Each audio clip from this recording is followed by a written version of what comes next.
Huzzah! What's going on, everyone? It is time for top 5 reasons to play Greedfall. This is the enhanced version on PS5. Really, really nice version, I have to say. They did a good job with the haptic feedback. The graphics look freaking beautiful. This is an indie title by Spiders, which I honestly feel like Spiders is becoming the new BioWare, or the old BioWare per se. Because this game is right up there with Dragon's Age. It's kind of got a little even on like Witcher elements. Yeah, it's really good. So I wanted to put this as a top 5 reason, especially considering the fact the enhanced version just came out last week. I apologize for it being out later than usual. With some complications and stuff during this week and the holiday weekend, everything like that. It just took longer than I planned. But it's out now, and the next one will definitely be out on Sunday at midnight. So with that being said, this is Greedfall by Spiders, and let's get into our top 5 reasons of why you should check this out. Again, thank you again for all the subs, notifications, the hitting the bell, all that stuff, coming to the streams. I really appreciate it. You guys are amazing. I love being here on YouTube now and just doing all my stuff here. It has been amazing, and I thank you for this adventure that we're in. So without that being said, also expect the top 5s to focus a lot more on indie titles, I guess you would say. Definitely dark RPGs, post-apocalyptic games, but a lot of indie titles that come down to those as well too. I really want to delve more into that. Well, top 5 has never actually just been all about that as well. It's been a little bit of everything. We got a little horror mix in, we got a little other stuff. Anyway, I'm rambling on. I'm honestly only meant 4 hours of sleep. I didn't get staples. Okay, I'm rambling on too much. Number 1. Let's go right into the setting. The setting in this game is fantastic. Take the idea of like Dragon Age, Witcher, and then let's put it in colonial times. So you start out in this big city. You are the cousin of the soon-to-be governor of this new island. You're sent over there. It's very colonial in terms of like style, look. Just, it's really cool in that, and it's something different. Like, you don't see that in an RPG a lot. You definitely do not see, it's, you know, a lot of RPGs you see, especially these types, are very fantasy related, right? You know, stone castles and dragons and all kinds of crazy stuff like that.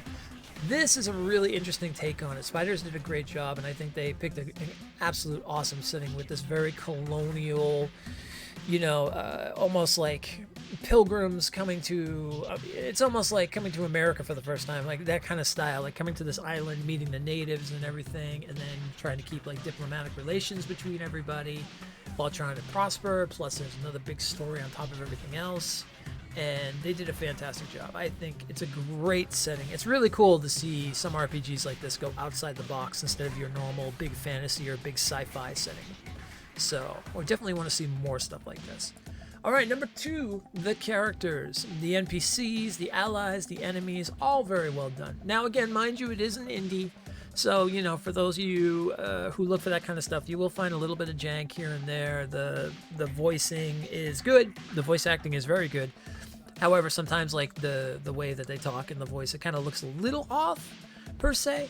So, but again, small studio, indie, can't blame them for bringing out a good game. Like I said, this literally feels like old BioWare. It feels like when you play Dragon Age for the first time. There's a lot of cool intrigue, there's a lot of cool questing, there's just a lot of cool characters. All the companions have their own little storylines to them. They have their own like personalities and mindsets and everything like that.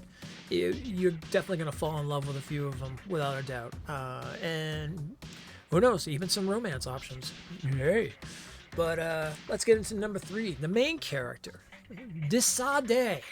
You are Desade. You are the cousin of the governor who has been appointed the governor of this new island, Tiafradi. And you are, so you're not a hero, you're not the Witcher, you're not the Chosen One, or anything of that caliber. You're a diplomat. And I like that. I think that's really cool. You've got kind of some detective style to you. You've got to go around and build relations with some of the factions, decide how you want to do it. Great thing about this game is that there is choices to make that will affect the storyline big time. Plus, not to mention, there's a big overall story arc that has to do with this kind of plague thing that has hit the mainland, and you're trying to find a cure. And then that all ties up into other things. But I'm not going to get into any spoilers, because on these top 5s, I try to stay completely away from spoilers. So, with that being said, I like the idea of that. I like the idea that you are not the big hero. You are a diplomat, and I like the idea that they decided to go with that style. Which is cool too, because you have different types of ways you can build your character. You can go magic, you can go guns and rapiers and swords, or thief style, things like that. So they definitely give you a lot of options as a main character. So with that being said, let's go into number 4, the creatures. So obviously we've got the cool colonial setting. We've got this really interesting storyline going on. So what does it also entail? Well, you need some cool creatures, right? Now, if you're thinking about this and you're getting into this like kind of time period, and not to mention it's kind of based off of what they take in, again, a lot of like, it almost seems like kind of like a lot of like Wiccan folklore and things of that nature and such. It's very cool. Like you have a lot of these naturistic animals and creatures with like branches coming out of them and stuff like that. It's like forest-like creatures and whatnot, and monsters and things. These big like furry, like almost bear, badger things and such. Then not to mention all your other, normal humans, thieves, and magic users and things like that and stuff. You get a lot of cool choices when it comes to the enemies and the creatures and whatnot. And I think they did a great job with it.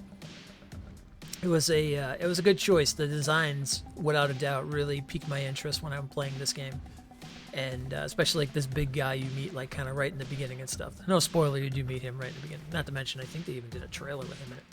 So, yeah, like things like this is really cool to see. Like this type of like that style is just amazing. Like I love the trees and the branches just coming out. Like I don't know, stuff like that just has always been really cool to me.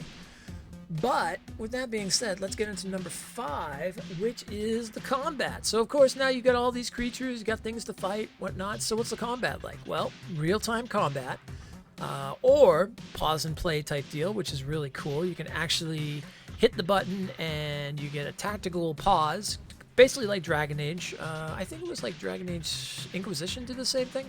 So you can pause it up and then have your companions do certain things. You can all fight the same creature and stuff. So depending on the difficulty, if you want like, a strategic type play, you can definitely do that. If you want easier play and just kind of jump around and throw spells or hit things with swords or shoot with your guns or throw bombs, you have all those options and whatnot. So they did a good job with the combat. The combat feels really good. I've really enjoyed it, especially now on the PS5 enhanced version with the haptic feedback.